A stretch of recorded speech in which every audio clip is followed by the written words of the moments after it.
Mr. Ige, you get to ask the question now. Mufi, as mayor, your administration had a rather poor record on environmental issues, pumping sewage in the Alawai Canal, failing to close the landfill on time as promised, and significant fines by the EPA. How can the people of Hawaii trust you to protect all of our lands and waters across the state? You know, David, you're using a bit of revisionism here. Let me refresh your memory. First of all, the sewage spill that occurred in Alawai was not of our doing. It was years and years of neglect that led to 42 straight days of nonstop rain. We had no alternative. We had to dump that sewage into the Alawai. But the good news is this, that allowed us to go forward and move on a program and a project that will fix all of these on a permanent basis, so you'll never see that happen again. We ended a long lawsuit against the city when they weren't complying by previous administration, so we are in a better place now. In terms of the landfill being closed, it wasn't I that promised that that landfill would be shut early. I inherited that promise from Mayor Jeremy Harris. When I came in, I was willing to look at other places that would have a landfill situated in their community, but it didn't happen because of the fact that no one wants a landfill in their community and the like. So we had to live with that. We put together a community benefits package for the Waianae Coast to ensure that, but our record on the environment is very clear. We did the H-Power, a third boiler that lead to more Opala being converted into energy. All right, thank you very much, Mr. Ige. 45 seconds. Thank you. I just believe that action speaks louder than words in many instances. You know, I do have a track record of protecting the environment. We have taken significant action over the last several years to move important agendas forward, really improving inspections to ensure and control invasive species. We appropriated funds for an interagency sea level rise commission, because I think it's important that we begin to evaluate all of the policies and procedures of the state and counties to address the problem of global warming head on. Thank you very much, gentlemen. Time now for questions from our panel. We're going to go to Chad Blair, who has a question for Mr. Iona. Thank you, and great questions, by the way, from the three of you. Mr. Iona, 3 of the state's 4 counties are dealing with the divisive issue of genetically modified organisms, GMOs. If elected governor, would you support restrictions on GMOs? Where do you stand on pesticide use? And how do you feel about labeling? It is a very emotional and divisive issue right now in regards to the counties. You know, I believe that labeling, I mean, people knowing what's in the food and what's in the ground is very important. In regards to pesticides, I believe that if it is an issue in regards to monitoring and regulation, then obviously our Department of Health has to do a much better job than what it's doing right now. But I'm not sure if that really is the exact, you know, the real problem in regards to this whole genre of issues that are before the counties right now. I think it's a matter of being not as well educated as everyone should be. I think the latest commercials that we see right now on the Maui initiative is educating a lot of people both ways. I've heard it both ways. And so, you know, it's something that obviously everyone needs to be a part of in the discussion. And when the ultimate decision is finally made, it's whether or not it's going to help us, it's going to be beneficial to us in regards to our health and well-being, and of course the economic toll that it's going to take on the farmers, on the vendors, and everyone else. All right, thank you very much, Mr. Ige. Yes, I do believe that as governor, I would assure that we protect the health and safety of our communities. That would be job one. We need to regulate pesticide use. We need to know what is being applied, where it is being applied, and ensure that it's being applied safely. That is a core function of state government, and I would assure that that happens. You know, in terms of labeling, I do believe that labeling is a federal issue. I strongly encourage the federal government and the FDA to set standards so that our people know what's in the food they're buying. And then thirdly, in terms of the GMOs, I really do believe and support all farmers. We have so much agricultural land that is not in production. We need to support them, whatever their method, whatever they're planting. All right, thank you very much, Mr. Ige. Mr. Hanneman. I've long maintained that the Department of Agriculture is the Rodney Dangerfield of the state departments. cuts to that department that were condoned by Senator Ige and the Lingo-Iona administration would not happen under a Hanneman administration. So let's look at the three questions that were asked. Based on the science, I'm okay with GMO continuing to be part of what we have here in Hawaii, because I really believe we would see a dramatic drop in agricultural crops. However, pesticide drift is something that we need to do a better job of, and we need to empower the Department of Agriculture, working with the counties, to ensure that the pesticides that we use in the drift is curtailed to a great degree. Thirdly, I also believe that when it comes to labeling, it should be a national policy. I'm okay with labeling, but I think it should be done across the board, and it should be a mandate from Washington, D.C., as opposed to local or state municipalities doing that. All right, thank you very much. We're going to go now to Andrew, who has a question for Mr. Hanneman. Mr. Hanneman, I'm going to go off script a little bit here, so I may get some grief from my news director, but all of you have mentioned public-private partnerships throughout this debate tonight and how that could help the state's finances. What would you do to get such initiatives past labor unions, which are very powerful in the state? According to the Bureau of Labor Statistics, Hawaii has the third highest rate of labor union participation in the nation at 22.1%. So how would you push those private-public partnerships through the state legislature when the unions stand as a roadblock?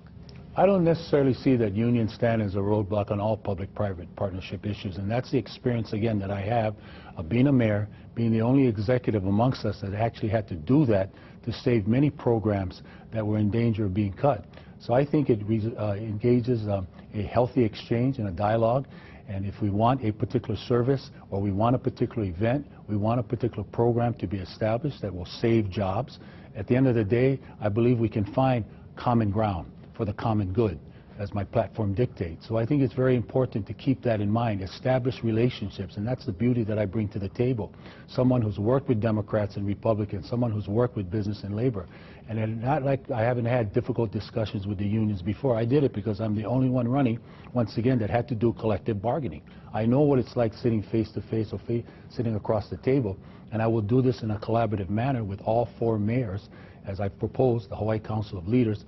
5 minds are better than one. If all 5 of us agree, I believe we can do the proper horse trading, if you will, to find compromise and find the common ground to move it forward. All right, Mr. Iona?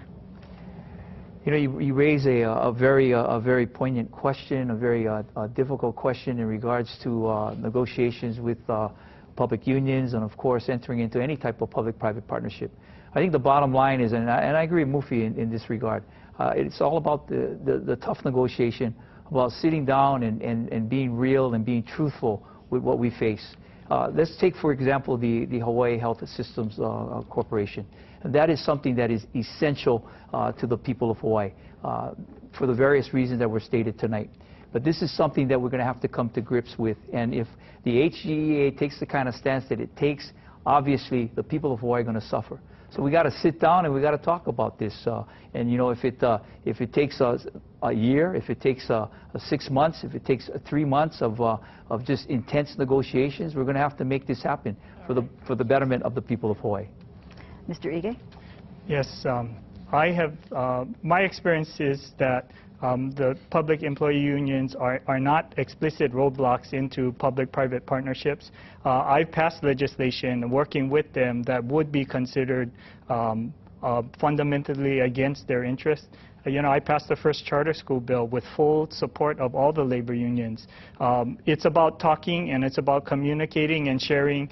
In almost every instance, 90% of the objectives are clearly aligned between the union and management. And it's finding that common ground that allows you to reach a solution that is workable to both management and labor. All right, thank you very much. Catherine Cruz now with a question to Mr. Ige. Describe a policy or a program started by the Abercrombie administration that you would keep if you're elected governor. Policy or a program. You know, I do think that there are several policies that the Abercrombie administration had initiated that we would continue. We did begin and initiate beefing up agricultural inspectors to ensure and stop the spread of invasive species. That has been a big concern throughout the legislature. In fact, we believe that the administration wasn't reacting fast enough to what was happening. I think that that's very important. We've increased and set a baseline of $5 million in the operating budget because we do believe we need to stop the spread of invasive species. That's something that I would continue. I see and we see the value and the impact of a lack of inspectors every day. The coconut rhinoceros beetle, fire ants on Oahu, coqui frogs appearing in various spots. I think the public and the state legislature and the governor gets it that invasive species is a problem. Thank you very much. Mr. Hanneman? I see three things. Number one, I'm the only one here tonight that's actually assembled a cabinet. I would look to some of the talent that Governor Abercrombie has, and I would consider keeping some of the members of his administration. I think some of them were good and did their job well. Number two, I like the natatorium plan that he and Mayor Caldwell are moving forward. That's the plan that we started at the city when Mayor Caldwell was my managing director.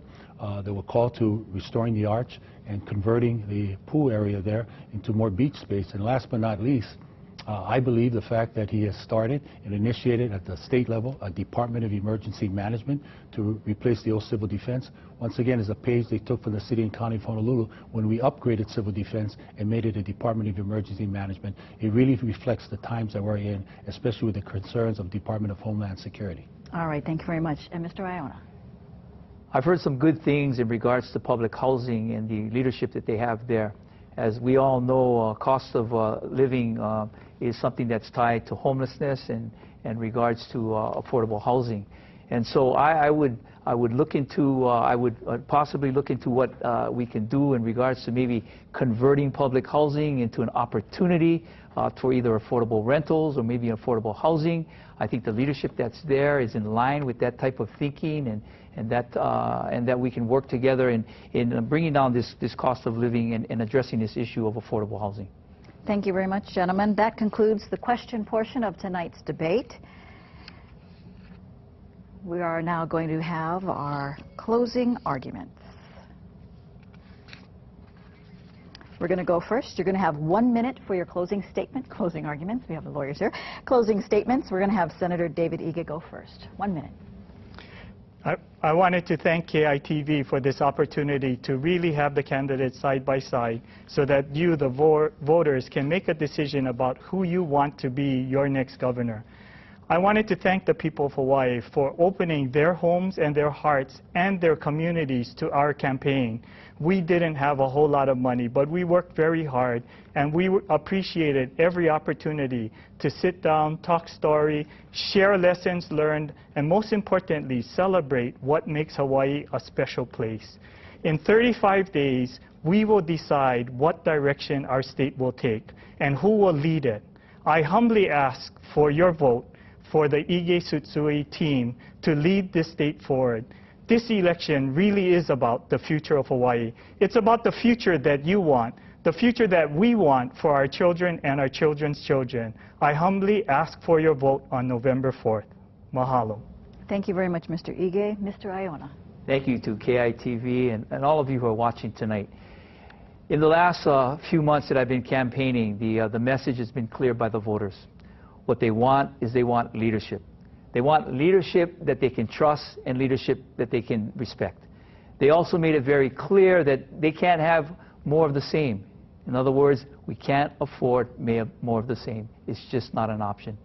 The highest cost of living, the most taxed in the country, and of course, you know, small businesses being thwarted at every turn by regulations and increased fees and taxes.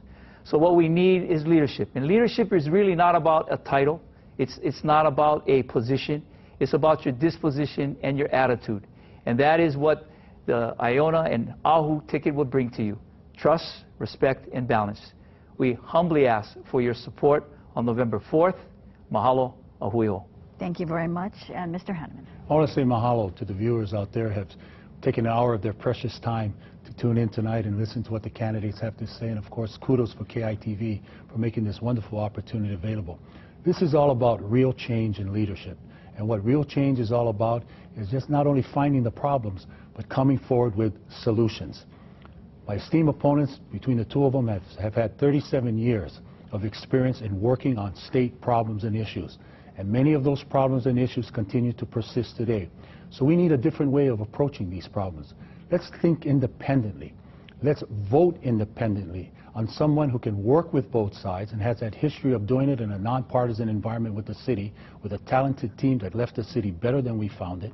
And then let's vote independently in the sense of giving an independent team the chance to lead forward, business and labor working together, and do what's best for you, the people, as opposed to what the party or party agendas or power brokers tell us what to do. We will put you first, and we humbly ask for your vote, Les Chang and I, so that we can move this state forward. Mahalo, aloha. Thank you very much, gentlemen, for being with us this evening. And on behalf of civilbeat.com and KITV, thank you for joining us. Aloha.